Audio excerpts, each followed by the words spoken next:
जिस रफ्तार से टेक्नोलॉजी बढ़ती जा रही है उसी रफ्तार से साइबर अपराध भी बढ़ते जा रहे हैं। देश में पिछले साल के मुकाबले हाई वैल्यू यानी बड़ी रकम वाले साइबर धोखाधड़ी के मामले 4 गुना हो गए हैं। इसमें कुल मिलाकर अभी तक कुल $2 करोड़ यानी 177 करोड़ रुपए का नुकसान हो चुका है। आइए जानते हैं कि ये पूरी जानकारी आखिर है क्या। वित्त मंत्रालय की ओर से सोमवार को संसद में दिए गए आंकड़ों के हिसाब से पिछले साल में लोगों को धोखाधड़ी के कारण कुल 1.77 अरब रुपए यानी लगभग $21.5 मिलियन का नुकसान हुआ है। यह वित्त वर्ष 2022-23 में हुए नुकसान से भी 2 गुना है। साइबर धोखाधड़ी के ऐसे मामले जिनमें 1 लाख या उससे ज्यादा की रकम शामिल थी, उनकी कुल संख्या बढ़कर 29,082 हो गई है। एक साल पहले यानी वित्त वर्ष 2023 में इस तरह के कुल 6,650 मामले दर्ज किए गए थे। पिछले कुछ सालों में देश में डिजिटल पेमेंट तेजी से बढ़ा है, जिसके साथ ही डिजिटल पेमेंट से जुड़ी धोखाधड़ी सहित दूसरे फ्रॉड के मामले भी पिछले कुछ सालों में तेजी से बढ़ रहे हैं।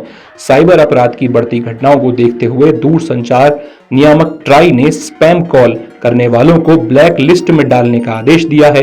केंद्रीय बैंक आरबीआई ने धोखाधड़ी में इस्तेमाल होने वाले खातों यानी म्यूल अकाउंट्स की फ्रीज करने के लिए बैंकों को निर्देश दिए हैं।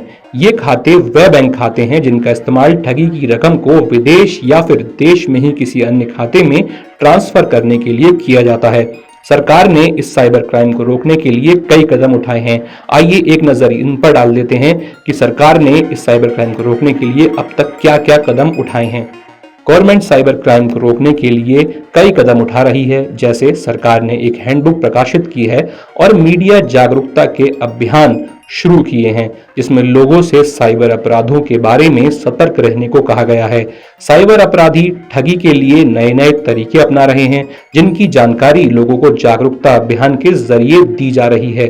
बैंकों ने साइबर अपराध के खिलाफ जागरूकता बढ़ाने के लिए बॉलीवुड सितारों और मशहूर हस्तियों को भी अपने कार्यक्रम से जोड़ा है, जिससे ये जानकारी लोगों को और तेजी से पहुंच सके और गांव खेड़ों में भी ये जानकारी आसानी से जा सके।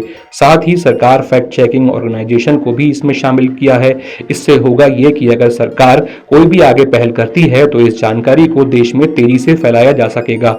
हाल ही में अक्टूबर में प्रधानमंत्री नरेंद्र मोदी ने भी अपने कार्यक्रम में यानी मन की बात में डिजिटल फ्रॉड पर बात की थी और लोगों को इसके बारे में जागरूक करने की कोशिश की थी, जिसका असर काफी हद तक दिख भी रहा है और लोग अब इस साइबर फ्रॉड के मामलों को दर्ज भी करा रहे हैं। उम्मीद है आपको जानकारी पसंद आई होगी। वीडियो देखने के लिए धन्यवाद। अगर आप ये वीडियो YouTube पर देख रहे हैं तो हमारे चैनल को सब्सक्राइब करें और बेल आइकन को दबाना ना भूलें। अगर आप Facebook पर ये वीडियो देख रहे हैं तो हमारे पेज को लाइक करें।